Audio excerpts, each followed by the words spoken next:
പ്രിയപ്പെട്ട സുഹൃത്തുക്കളെ, കഴിഞ്ഞ 5 വർഷക്കാലമായി ഈ രാജ്യത്ത് ഒരു ഭരണകൂടം ഉണ്ടായിരുന്നോ? ഇവിടെ ഒരു സർക്കാർ ഉണ്ടായിരുന്നോ? ഇവിടെ ഒരു മുഖ്യമന്ത്രി ഉണ്ടായിരുന്നോ എന്ന് ചോദിക്കാൻ ഞാൻ ആഗ്രഹിക്കുകയാണ്.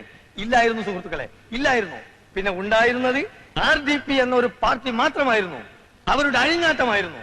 Revolutionary democratic പാർട്ടിയാണത്രേ. എന്ത് റവല്യൂഷണറി, എന്ത് ഡെമോക്രസി എന്നാണ് ഞാൻ ചോദിക്കുന്നത്. അതിനുള്ള ശിക്ഷ നിങ്ങൾ അവർക്ക് നൽകി കഴിഞ്ഞു.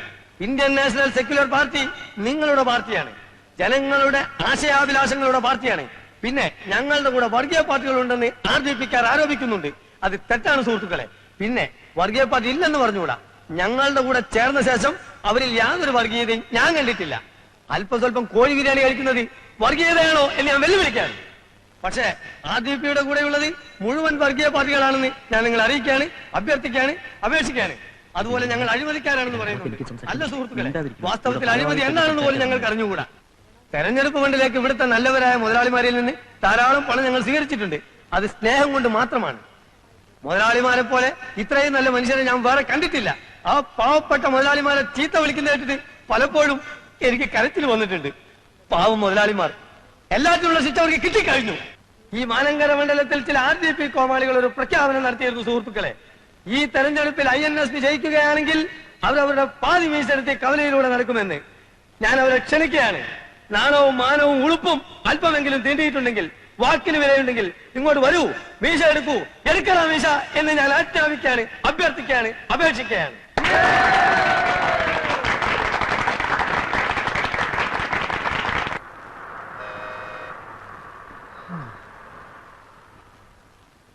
ആ തേണ്ടി RDPയുടെ തൊലി ഇരിക്കുകയാണ് ഉത്തമ. സഹിക്കല്ലാതെ എന്ത് ചെയ്യാ? അവര് ജയിച്ച പാതി മീശ എടുക്കാന്ന് പറഞ്ഞത് കോട്ടപ്പള്ളിയല്ലേ? അതെ, ഇങ്ങനെ ഒരു വിധി എഴുത്തുണ്ടാവുമെന്ന് സ്വപ്നത്തിൽ പോലും വിചാരിച്ചല്ലോ. എന്താ ഉത്തമ ജനങ്ങൾ നമ്മളോട് ഇങ്ങനെ പെരുമാറിയത്? അതേ, ഒരു പാർട്ടിയിലും പെടാത്ത നിഷ്പക്ഷമതികളായ കുറെ ജനങ്ങളുണ്ടല്ലോ, ആ തെണ്ടികളായി ഇത്തവണ നമ്മളെ പറ്റിച്ചത്. നമ്മുടെ ഗവൺമെന്റ് എന്തൊക്കെ ജനങ്ങൾക്ക് കൊടുത്തു? കൂടുതലും വാഗ്ദാനങ്ങളാ കൊടുത്തത്. ഉത്തമ, നമ്മുടെ പാർട്ടിയെ നമ്മൾ തന്നെ വിമർശിക്കരുത്, അതും ഇന്നത്തെ ചുറ്റുപാട്.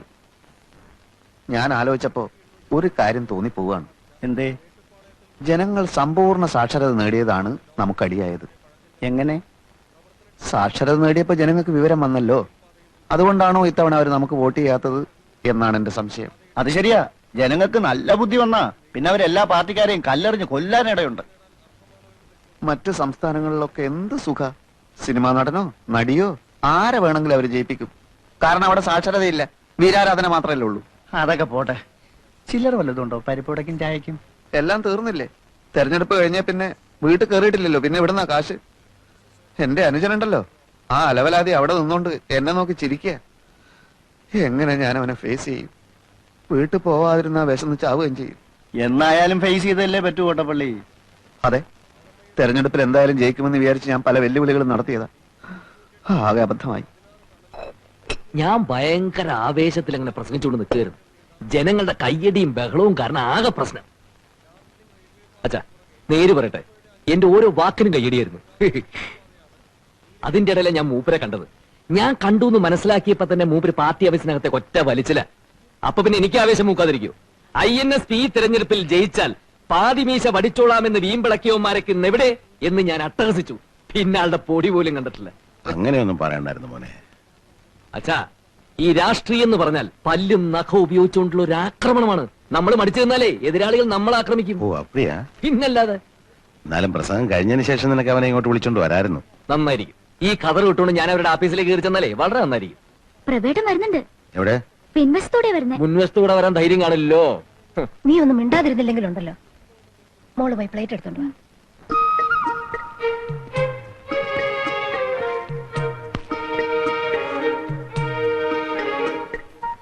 എവിടെയായിരുന്നടാ പ്രഭേ നീ? ഞാൻ വന്നിട്ട് ദിവസം എത്രയായി? കയറി വാ, ഒന്ന് ഊണ് കഴിക്കുക.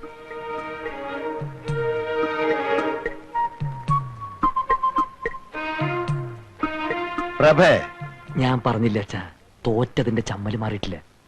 പ്രകാശ, നിന്നോടാ പറഞ്ഞത്. പാനു, നീ എന്ന് വിളിക്ക്, വന്ന് ഊണ് കഴിക്കാൻ പറ. ഇവ നാട്ടടക്കി ഇരുന്നാ ഞാൻ വിളിക്കാം. മോനൊന്നും മിണ്ടണ്ട കേട്ടോ. ഇല്ല ഞാൻ ഒന്നും മിണ്ടുന്നില്ല.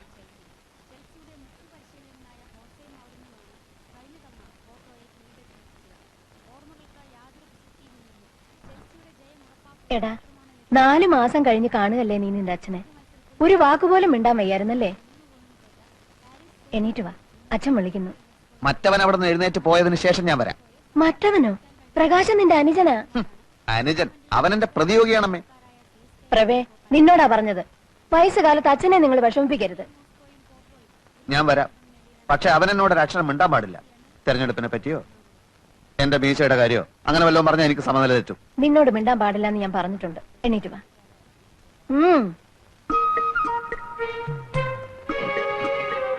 അവൻ എന്നെ നോക്കി ചിരിക്കാനും പാടില്ല. നടക്കടാ അങ്ങോട്ട്. എന്തോ നാടാ ഇത് നിങ്ങൾ തമ്മിൽ ഇരുന്നൂണ് കഴിക്കുക. അച്ഛൻ എപ്പോ വന്നു? ഓ മഹാഭാഗ്യം, ഇപ്പോഴെങ്കിലും ഇതിന്റെ ശബ്ദം ഒന്ന് കേട്ടല്ലോ. അവൻ ഇച്ചിരി മീൻകുളം പോട്. അമ്മേ, ചോറ് ഇത്തിരി കൂടുതൽ വിളമ്പിക്കോ, മൂപ്പർക്ക് നല്ല ക്ഷീണം കാണും. അമ്മേ, നീ കഴിച്ചു കഴിഞ്ഞില്ലേ? എണീറ്റേ. മോനെ, ഒരു തേർതലാകുമ്പോ എന്താന്ന് പറയാ, ഒരു തെരഞ്ഞെടുപ്പ് ആകുമ്പോ ഒരു പാർട്ടി ജയിക്കും, ഒരു പാർട്ടി തോക്കും. എന്നാൽ ഇങ്ങനെ ഉണ്ടാവും ഒരു തോൽവി. എനിക്ക് ചോറ് വേണ്ട. അവിടെ ഇരിക്കടാ. ഇരിക്കും മോനെ. പ്രകാശ. ഇല്ലച്ചാ, ഞാനൊന്നും മിണ്ടുന്നില്ലേ.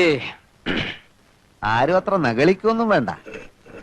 IMF-കാർ നമ്മളെയൊക്കെ ഇപ്പൊ അറസ്റ്റ് ചെയ്യാൻ വരും. എന്തിന്? ഇന്റർനാഷണൽ മോണിറ്ററി ഫണ്ട് നമ്മുടെയൊക്കെ തലയെണ്ണി കടം വാങ്ങിച്ചിരിക്കല്ലേ അച്ഛാ. അച്ഛാ, ഇവിടെ ആരും ആരെയും അറസ്റ്റ് ചെയ്യാനൊന്നും പോകുന്നില്ല. IMF-കാർക്ക് ഞങ്ങൾ കൃത്യമായിട്ട് പലിശ കൊടുക്കുന്നുണ്ടല്ലോ. അതിന് ടൺ കണക്കിന് സ്വർണം വിദേശത്ത് കൊണ്ടുപോയി പണയം വെച്ചില്ലേ? അതില് ഭരണഘടനാ വിരുദ്ധമായിട്ട് ഒന്നുമില്ലല്ലോ. ഇത്ര സ്വർണം വിദേശത്ത് നിക്ഷേപിക്കാമെന്ന് വ്യവസ്ഥയുണ്ട്. വ്യവസ്ഥ ഇങ്ങനെ പോയാൽ നാളെ നമ്മുടെ പാവപ്പെട്ട സഹോദരിമാർക്ക് കല്യാണം കഴിക്കാനും കഴുത്തിലണിയാനും ആഭരണങ്ങൾക്ക് വിദേശത്ത് പോകേണ്ടി വരുമല്ലോ. അച്ഛാ, അങ്ങനെ നിർബന്ധമുള്ളവർ പോയി മേടിക്കട്ടെ. പിന്നെ രൂപയുടെ മൂല്യം കുറച്ചത് കാരണം ഇവിടെ സാധാരണക്കാരായ ജനങ്ങൾ പൊറുതിമുട്ടിയിരിക്കുകയാണ്. അതറിയോ അച്ഛന്? ഞാൻ കേട്ടു. അച്ഛാ, മൂല്യം കുറച്ചത് നല്ലതിനാ. അതിനനുസരിച്ച് ഇവിടെ ഡോളർ കുന്നുകൂടും, വ്യവസായശാലകൾ ഉയരും. 5 വർഷം കൊണ്ട് നമ്മുടെ രാജ്യം ഒരു ഹരിത സ്വർഗ ഭൂമിയാവും. 6 മാസം കൊണ്ട് ഈ ഗവൺമെന്റ് മൂക്കും കുത്തി താഴെ വീഴും. വായും പൊളിച്ചിരുന്നാ മതി. അങ്ങാടി തോറ്റനെ അമ്മയുടെ അടുത്ത് കുതിര കയറുന്നതിന്. പ്രകാശ, അമ്മയൊന്നും ഉണ്ടായിരുന്നേ. ഞങ്ങൾ ജയിച്ചതേ ജനങ്ങൾക്ക് ഞങ്ങളെ വേണമെന്നുള്ളതുകൊണ്ടാ. പിന്നെ വലിയ ആനക്കാര്യങ്ങളാണല്ലോ നിങ്ങൾ ചെയ്തു കൂട്ടിയത്. നിക്കാരഗ്വയിലെ ഒട്ടേകയെ പുറത്താക്കി കുത്തക മുതലാളിമാരായ അമേരിക്ക ഒരു പാവ ഗവൺമെന്റ് സൃഷ്ടിച്ചു. റുമേനിയയിലും മറ്റൊന്നല്ല സംഭവിച്ചത്. ജർമ്മനിയെ നിങ്ങൾ തകർത്തു. പക്ഷെ വിയറ്റ്നാമിലെയും കംബോഡിയയിലെയും വടക്കൻ കൊറിയയിലെയും ജനങ്ങൾ ഞങ്ങളുടെ ആവേശമാണെന്ന് നീ മനസ്സിലാക്കി. ഇവിടുത്തെ കാര്യം പറയുമ്പോ എന്തിനാ അന്താരാഷ്ട്രത്തിലേക്ക് ഓടുന്നത്? മനുഷ്യന്റെ കഥ എല്ലായിടത്തും ഒന്നാണടാ. ഇന്റർനാഷണൽ പൊളിറ്റിക്സിനെ പറ്റി ഒന്നും അറിയില്ലെങ്കിൽ ചിലക്കാതെ ഒരിടത്തിരുന്നോ? അറിയില്ലെന്നോ? ചോദിക്ക്, ഞാൻ പറയാം. ഹംഗറിയിൽ എന്ത് സംഭവിച്ചു? മൂരാച്ചി എന്ന് മുദ്ര കുത്തപ്പെട്ട് 40 കൊല്ലം കുറ്റവാളിയായി ശവപ്പെട്ടി കിടന്ന നേതാവിനെ സത്യം മനസ്സിലാക്കിയ ജനങ്ങൾ പുറത്തെടുത്തുകൊണ്ട് ആദരിച്ചില്ലേ മനുഷ്യ? ഇനിയും ചോദിക്ക്, പറയാം. പോളണ്ടിൽ എന്ത് സംഭവിച്ചു? പോളണ്ടിനെ പറ്റി നീ ഒരു അക്ഷരം മിണ്ടരുത്, എനിക്കത് ഇഷ്ടമല്ല. സോളിഡാരിറ്റിയും ലാവലേസും കൂടി കുതിച്ചു കയറി അടിയറവ് പറയിപ്പിച്ചില്ലേ? പോളണ്ടിനെ പറ്റി ഇനി നീ മിണ്ടിപ്പോയി ഞാൻ സഹിക്കില്ല. പോളണ്ട് എന്താ ഇയാളുടെ തറവാട് സ്വത്തോ? പോളണ്ട് എന്ന് ഉച്ചരിച്ചാലുണ്ടല്ലോ. ഉച്ചരിച്ചെന്തി? ഉച്ചരിച്ച് നോക്കാം. പ്രകാശ, നീ പോ. അച്ഛാ, നീ പോ. നീ അവിടെ പോളണ്ട് ഇരിക്ക്. ഊണ് കഴിക്ക്. വേണ്ട അച്ഛാ, ശരിയാവില്ല. ഇപ്പൊ കണ്ടില്ലേ?